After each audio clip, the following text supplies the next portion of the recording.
Working down here at Rest Haven Cemetery, where the Laurel Lake Cemetery relocation occurred. I did several videos about how these relocated graves have been allowed to sink into the ground and covered up.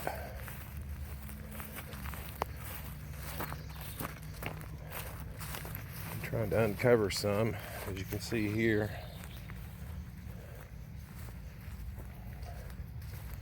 Making a little bit of headway on the job. It's a long way to go.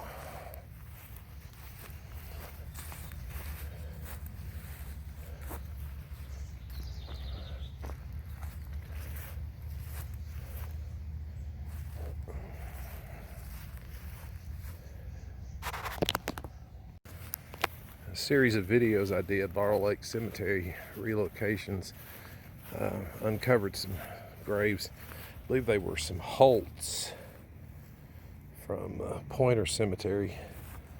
The best that I can remember, they were right in this row, but there should be one there. They've covered them up with dirt. Should be one about there, there, there, and there. Damn. Putting dirt on top of them, as if they're not already sunk down low enough. See if I can find them again. Well, I found a couple of them. I think there should be 9 in this row. They've completely been covered up with dirt, as you can see.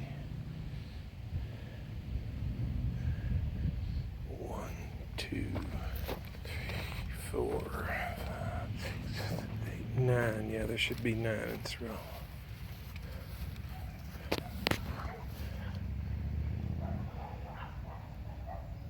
Anybody that followed my Laurel Lake Cemetery relocation videos, parts 1, 2, and 3, and 4, know that I was pretty critical of Rest Haven Perpetual Care Cemetery, and I just don't care much for the way they've ignored the Laurel Lake Cemetery graves, but that's not the only ones they ignore. And check this one out.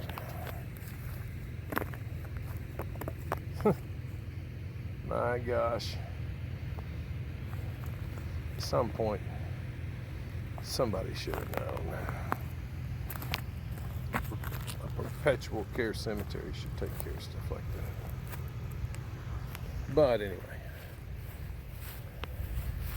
Laurel Lake Cemetery relocations, there are 8 former cemeteries represented here in an area that goes all the way back to that tree line. Comes all the way up this narrow spot, all the way back to the fence line, past that stone there. And when you get down here in the narrow part, usually 7 graves wide here. Back up there, it widens out to about 9. And there's one place up there where it widens out to about 13. So there's section A, B, and C. And most of the people didn't have tombstones, as I covered in my videos. Here's 3 that were the exception to the rule. These guys had tombstones. The Corps of Engineers designed these little doolollies.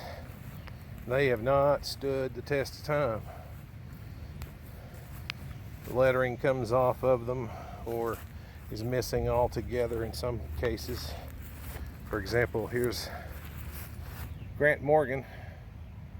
I know he was in Rogers Ford Cemetery because his neighbor's here. Cemetery 3, Rogers Ford. Cemetery 3, Rogers Ford. It's an example of the plates just at some point in the past just turned up missing. The bolts that hold them on, not worth a crap. But more importantly than that is trying to get them all uncovered. I probably got about 20 some uncovered. There's a lot more to go.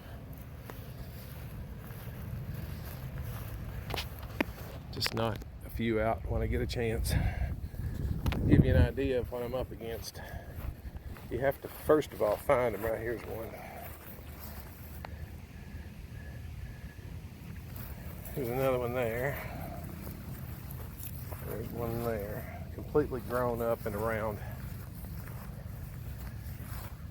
They're in rows, so you can find them. But it takes quite a bit of work to go from that back there to right there, digging them out. They actually need to be raised up out of the ground some, because they're quite low. I'll give you a little example of how low they are. Get down to the ground level, you can see they're about 2 or 3 inches below the ground. So wouldn't hurt if they were pulled up out of the ground at least 2 or 3 inches above the surface level. If the things are 10 inches deep, 8 by 16 by 10.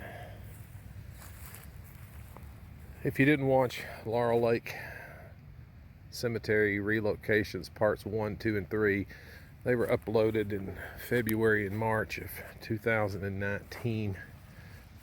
Check those out when you get a chance. In the meantime, the saga continues. I'm trying to get these things back in some sort of order.